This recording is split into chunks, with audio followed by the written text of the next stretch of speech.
Hello, listener, and welcome to Fungos and Fastballs. We got a really good episode today as we have our bi-weekly visit with friend of the show, Edwin Noland, as we look at what's going on in today's league.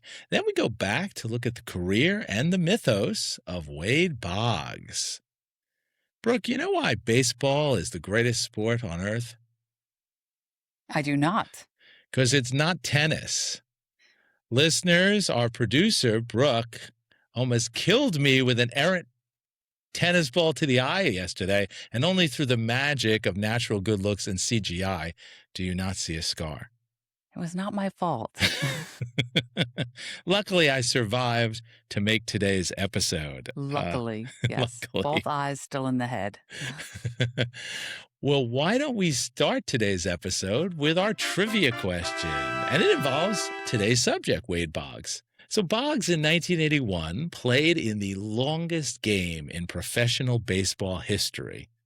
How many innings was that game? Now, this was a minor league game, but how many innings was that longest professional baseball game? And stay tuned till the end for the answer. And now I'd like to welcome back our good friend and baseball aficionado, Edwin Noland, for our run through of the current season and the history that's being made now. Hey, Edwin, thanks for joining us. Hey, happy June. You excited we're in summer baseball?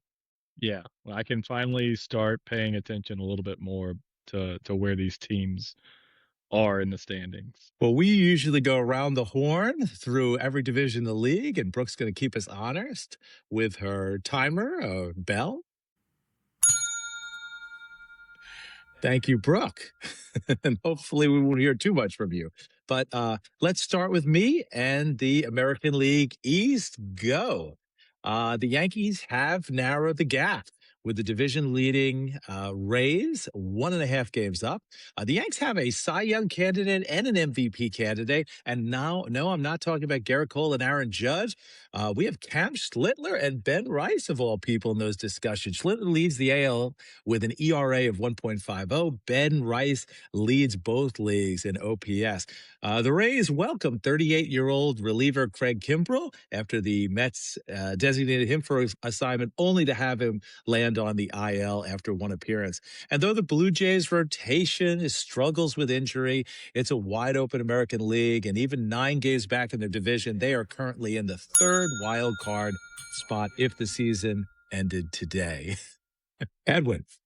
Yeah, it's going to swing us over to the AL Central, which don't look now, but the boys from the South Side are second in the division. That's right. Your White Sox are only 2 games back and only 10 games away from more wins than they had in all of 2024. Can you believe that?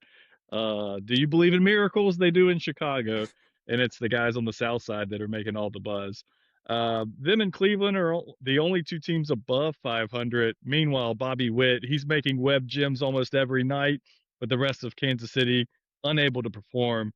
Meanwhile, Cleveland, they're consistent all around, and they're like the only adults in the room. On to Jerry, or actually, we're going to stay with me with the AL West. I'll talk a little bit about them.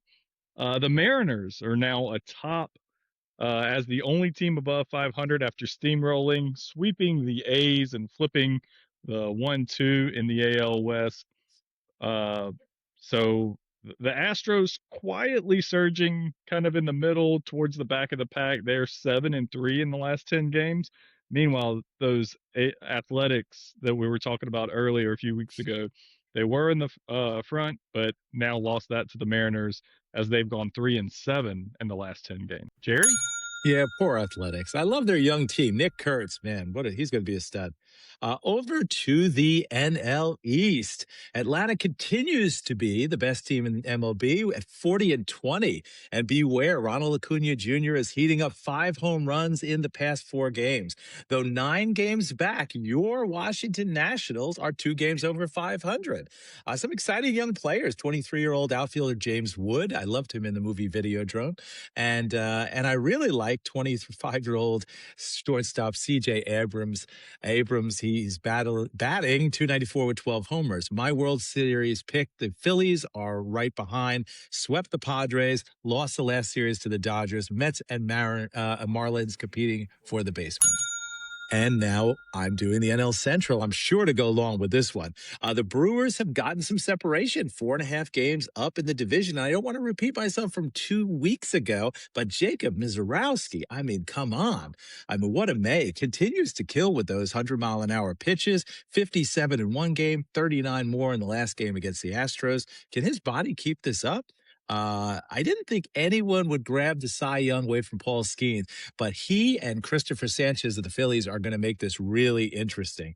Also regarding the Brewer, is there any more of a non-story about pitcher Abner Uribe getting a one-game suspension for his WWE crotch chop? Not the most classy celebration, but he's got suspended for it. Come on. He's an excited young kid, please. The Cubs, once the class of division, I told you I was going to go over, have now dropped to 5 games back with pitching injuries with Matthew Boyd, reliever Hunter Harvey.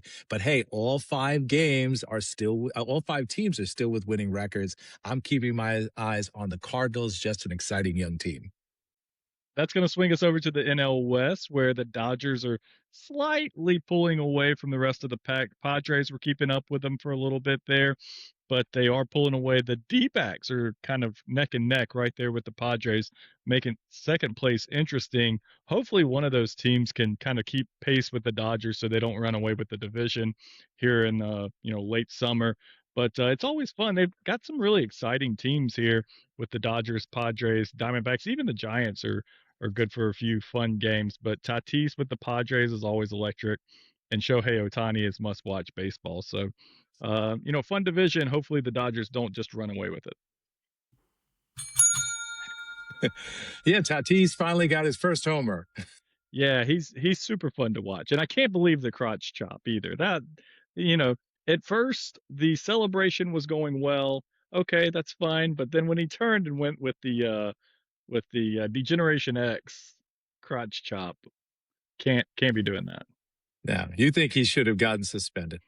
I think, or just, take some money out of his bank account.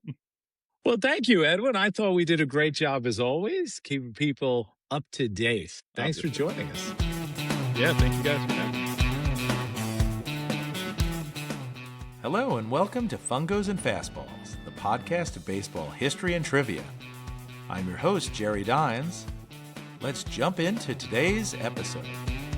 Well, as I said, today we cover a player who was one of the greatest contact hitters of his era, Wade Boggs. Now, Boggs certainly had a deserved Hall of Fame career, but there are so many wild stories, superstitions, and legends surrounding the man, it is hard to separate that man from the myth. This is the 10th Hall of Famer we've covered. Brooke, you still with me? I'm still here. 271 more to go. I know, plus managers, owners, and ups. Well, before we get to those wacky stories, let's jump into Boggs' life and career first. So Boggs was born to a military family in Omaha, Nebraska, the birthplace of another Hall of Famer, great Cardinals pitcher Bob Gibson. Boggs' father was a Marine in World War II. He flew for the Air Force in Korea, and his mom piloted mail planes during World War II. Now, moving around a lot, the family eventually settled in Tampa, Florida, and when Wade was 11, that's where he went to high school, and as we'll see, this is where he would finish his major league career. Now, listener, Jerry will tell you multiple times I would say Wayne Boggs. I was trying to say Wade, but it came out as Wayne. But I learned that Wade Boggs' brother's name is Wayne, and his other brother's name is Wynn. So I can't imagine getting yelled at in that household, how his mom must have confused those names up. A lot of W names. I'm not sure whether you were saying Wade and it sounded like Wayne. Yes, we'll say that. Yeah. Well, like so many professional baseball players, Boggs played multiple sports. He actually got a scholarship from South Carolina as a kicker, but he was drafted by the Boston Red Sox in 1976, and he decided to sign with the club for a then grand amount of $7,500. After 6 seasons of moving up the minors from 1A to 2A to finally AAA ball, he made his big league debut in 1982 with the Sox, immediately battled .349 in his rookie year. He debuted at first base, played about 49 games there, but then in his rookie year would settle into third base, and that's where he would stay and become the player he would be. His rookie baseball card by Topps actually wasn't printed until the next year because they weren't expecting him to play that year. Yeah, Topps wasn't ready for him. No, they were not. Boggs was an excellent third baseman. He improved over the course of his career, very solid presence. Only won 2 Gold Gloves later in his career in the mid-90s. But he was competing at the time with players like Gary Gaetti on the Twins, George Brett on the Royals, Robin Ventura on the White Sox. But it was at the plate that Boggs really excelled. He drew more walks than strikeouts every season. His career on-base percentage was .415, so getting on the plate 4 out of every 10 at-bats. Very low strikeout rates. In fact, his career strikeout percentage, 8.1%. That's in the top 200 of all players of all time. Already, even in his career, the stories start. Supposedly, none other than Red Sox legend Ted Williams once saw a photo of Wade when he was 18 months old. Yes, 18 months. And said, quote, "That kid's got a hell of a stance. Everything's perfect. He ought to become a great hitter." And I'm not sure if it's another tall tale, but Boggs' father claimed at 19 months that Boggs picked up a bat, held it naturally, and hit a successful pitch. 19 months, huh? Was he doing trigonometry too? Sounds like my mom, who used to, Yes. the age I used to read complex books got younger and younger. Yeah, I think she's at 3 as months now. Time went on, yeah. The encyclopedia. Well, he was never a power hitter. In 11 seasons at Boston, he only hit more than 10 home runs once in 1987 when he hit 24. But he was an outstanding contact hitter, a batter that put the ball into play, rarely struck out. Boggs won 6 American League batting titles, which went yearly to the highest batting average, 5 in a row beginning in 1983, a year after his debut. He had 7 consecutive seasons of over 200 hits, and through the 80s with Boston, he never hit lower than .325. But he never won the MVP. In fact, he really never finished higher than 4th in the voting, typically lower. Even in that 1987 season, when he had a bit of a power surge, hit 24 homers, his OPS was 1,049, and he was 9th place in MVP voting. He actually holds the record at Fenway Park for hitting an astonishing .369 batting average, because that was his home park at the time. Yeah, over his whole career, yeah. Yep. He was just a solid, consistent player throughout, very similar to his counterpart in the National League, Tony Gwynn for the Padres, also debuting in the league in 1982. We profiled him in episode 15. Like Gwynn and so many batters before and after, Boggs attributed a big jump in his hitting to reading Ted Williams' famous book, The Science of Hitting. Jim Rice, his captain of the Red Sox, who hit with power and accepted outs as part as driving in a run, and he had maximum aggression, so not a contact hitter, more a power hitter. He said Boggs was ahead of his time, and he focused always on getting on base. Boggs would work the count, and he hit line drives, or he'd take a walk because he had such good focus on the pitches coming to him. Yeah, just this analytics idea of just, you're right, getting on base. Mm-hmm.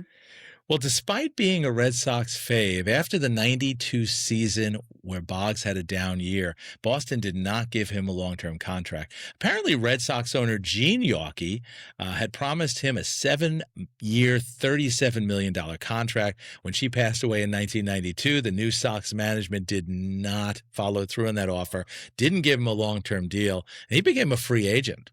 During the spring training in 91, I read that Boggs fell out of a pickup truck, and his wife was driving and she accidentally almost ran him over. He didn't suffer any injuries, but he's quoted as saying, "Am I alive?" I wonder how long he held that over her head, just like someone's holding a tennis incident over his wife's head. Wasn't my fault. Well, I don't know if there's any coincidence, but that was a couple of years after Boggs admitted to having that affair with Margot Adams for 4 years. So Yeah, women, they do hold their grudges. Yeah, I don't know. Maybe it wasn't quite accidental, but we're not accusing. No. She's a better woman than I. Would have gone forwards and backwards. Yeah, Brooke would have just kept going. Exactly. Yep. Well, Boggs went from the Sox to the hated rival New York Yankees in 1993, signing a 3-year contract worth $11 million. After that down year that he had with the Boston Red Sox, Boggs hit over 300 for the first 4 years of his Yankee career. Also won 2 Gold Gloves, there with the Yankees for his improved defense. He would wind up staying with the Yankees until 1997, and it was there he would get his World Series ring, which was the 1996 win over the Atlanta Braves. Yeah, in the pivotal Game 4, Boggs came to bat in the 10th inning against Braves pitcher Steve Avery. Bases loaded, and Boggs said, "I took 6 straight pitches without moving my bat. And the results, he walked in a decisive run." Yeah. Now, Boggs had made the World Series with Boston in '86, but the team lost it in brilliant fashion at that time to the New York Mets. It was Game 6. Mookie. Mookie. A little more every episode has Seinfeld in some way. With the Yankees, though, he helped win that championship, famously celebrated by riding on the back of a New York Police Department horse. Though apparently he was afraid of horses. I have the photo on Instagram, and if you notice, he actually has a beard.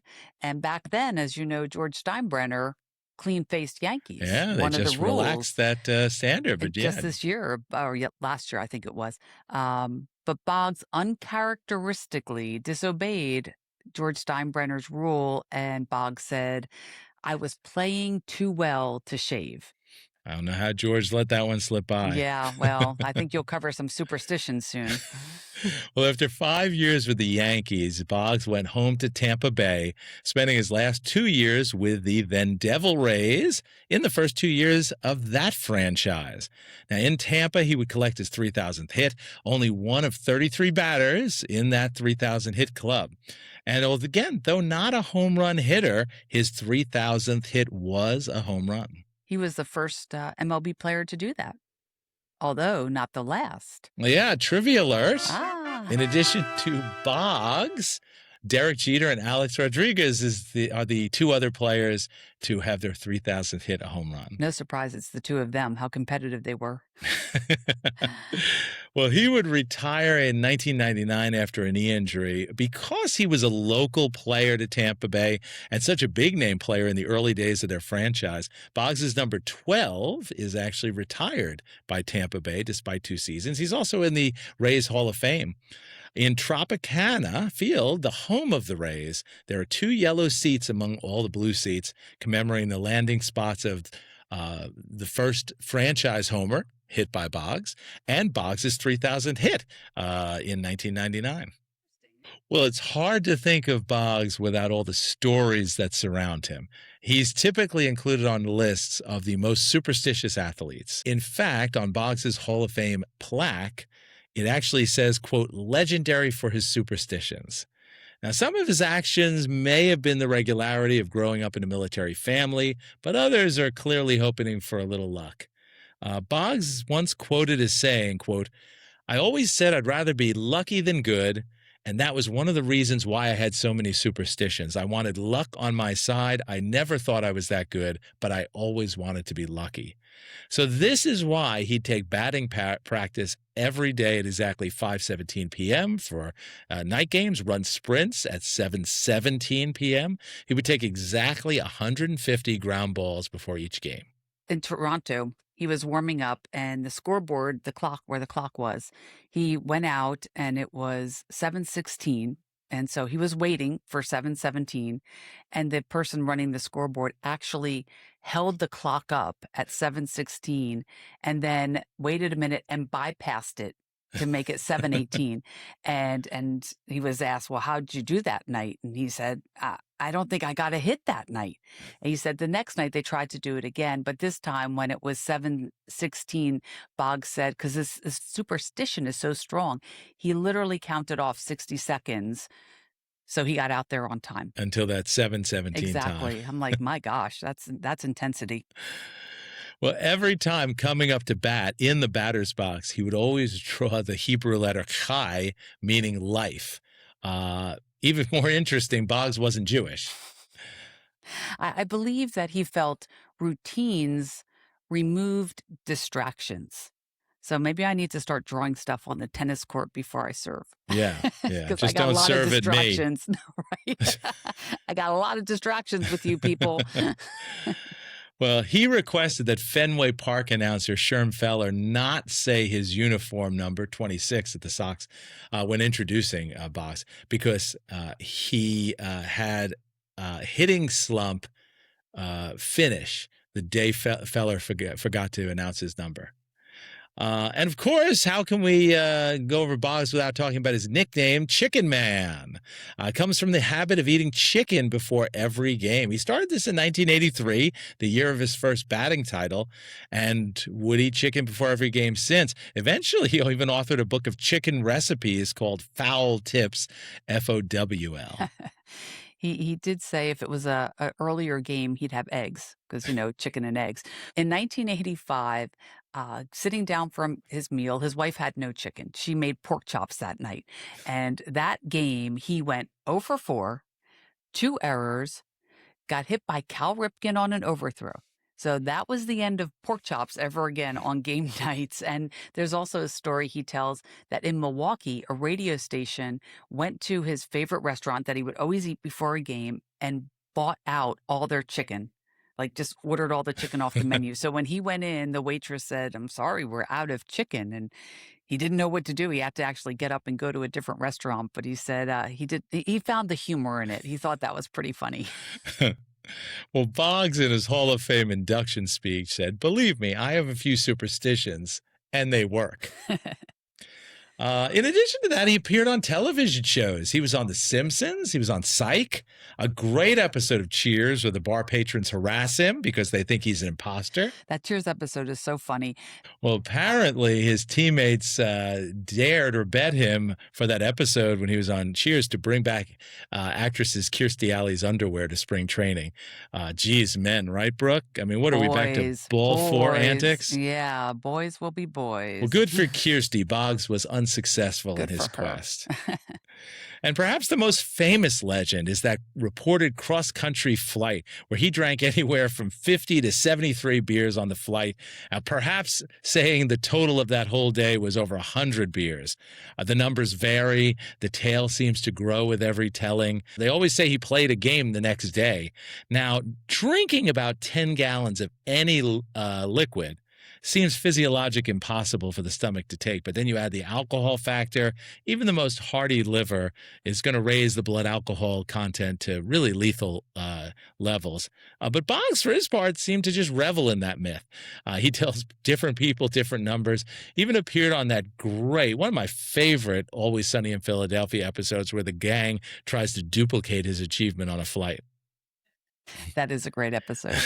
After his retirement, he truly enjoyed fishing. Being from Florida, he's an avid angler. Not sure the difference between an angler and a fisherman, but I do know he's into big fish. And he actually had, or still might have, the largest bluefish on record, largest catch at 21 pounds. He's quoted also as saying, "When I retired, I needed to find something to replace the adrenaline rush that he got when he stepped into the batter's box." And he found that in hunting big game, which, I don't know, my Wade Boggs level just went down a little bit for killing Simba. Poor Simba. I can't do it. I can't do it. Well, looking back at his career, I'm not going to say Wade Boggs was underrated by any standpoint. He was a 12-time All-Star, a first ballot Hall of Famer with 91.9% of the vote. But he's not mentioned defensively as a third baseman in the same breath as George Brett or Mike Schmidt, nor really should he be. He's not really even on the Mount Rushmore of contact hitters with, Tony Gwynn, Ichiro, Ted Williams. Bleacher Report Top 40 placed him about number 20. But, was this because he was with his time at the Red Sox before they, were champions? Was it all the stories and superstitions that overshadowed him? Was it the bad press he got from that public affair? I think it's difficult to say. But Boggs' stats, his consistency, definitely proves he should be included in a very interesting discussion of the best contact hitters. Brooke, we haven't had a ranking episode yet, of best catchers or best contact hitters. I sense one in the future. Oh, I think we have a couple of them in the notebook, the digital notebook, and now I know what a contact hitter is, so I can actually start getting that episode you together. Can prepare, right? And before we get to the trivia question, an extra trivia alert. Wade Boggs' son is named Brett after George Brett. George Brett, George right? Brett's his godfather. George Brett is his godfather. There you go. More trivia than you could need. But let's give you more. The answer to that trivia question, how many innings is the longest professional baseball game in history? The answer, 33 innings. Oof. Now, this was back in 1981 at McCoy Stadium in Pawtucket, Rhode Island. The game started at 8:25 p.m., stopped at 4:08 the next day, and then the plan was to return after a rest later on Easter Sunday morning. But for fear of injury from that long game the night before, they delayed the final tie-breaking 33rd inning to June 23rd when the Red Wings came back in town. So 32 innings overnight, and then one inning, what was that, a month later? Boggs at the time was playing for the Pawtucket Red Sox, which was then a AAA affiliate of the Red Sox. Now, several Red Sox players have played for Pawtucket at various times. Jim Rice, Carlton Fisk, Roger Clemens, Fred Lynn. Pawtucket was playing that day against the Rochester Red Wings. Now, Rochester's still around. They're currently a AAA affiliate of the Nationals. They were a farm team of the Orioles back then, and playing for Rochester that day opposite Wade Boggs was another Hall of Famer, Cal Ripken Jr. Now, as I mentioned, the game lasted 33 innings. That's 8 hours and 25 minutes. A total of 882 pitches were thrown. And at the end, Pawtucket won 3-2, and Boggs went 4 for 12 with a double and an RBI. Not bad. 33% batting average. 3-2, all those innings? That's all the score was? Yeah, after 33 innings. Oh, man, I would have thrown up a mercy flag. Brooke, I think they ran out of double bubble that game. Yeah, I think so. And sunflower seeds. That's right. Now, believe it or not, until researching that joke, I never realized that double bubble was spelled D-U-B-B-L-E, like bubble. Jeez. Wow, I think Where that have I deserves been? a trivia alert. I did not realize that either. I think because the label's so small, I can't read that font. I know. I should see it on the container. Yeah. Those fans got their money's worth. Yeah. It reminds me when we saw the Yanks-Indians divisional playoff in 2017, Game 2. Sore memories. We told our youngest son, whose birthday it was, to wait until after the game to open his birthday presents. He was so upset because the game went 13 innings. We got back late. Great game. Yanks lost, but won the series. But it was a great game. Good times. Not for him. I remember that vividly. Well, that wraps up another episode. As always, I want to thank my producer, Brooke. You're welcome. And shout out especially to our son, Justin, who assured me he'd be listening. You can finally open those birthday presents. Graduation presents now. Congrats on the graduation, dude. Well, we're always happy you're listening and hope you'll keep listening. Don't forget to subscribe on YouTube. Folks can watch us there, Brooke. Or subscribe on your favorite podcast platform. Heading back to the locker room, this is Jerry Dines and Fungos and Fastballs.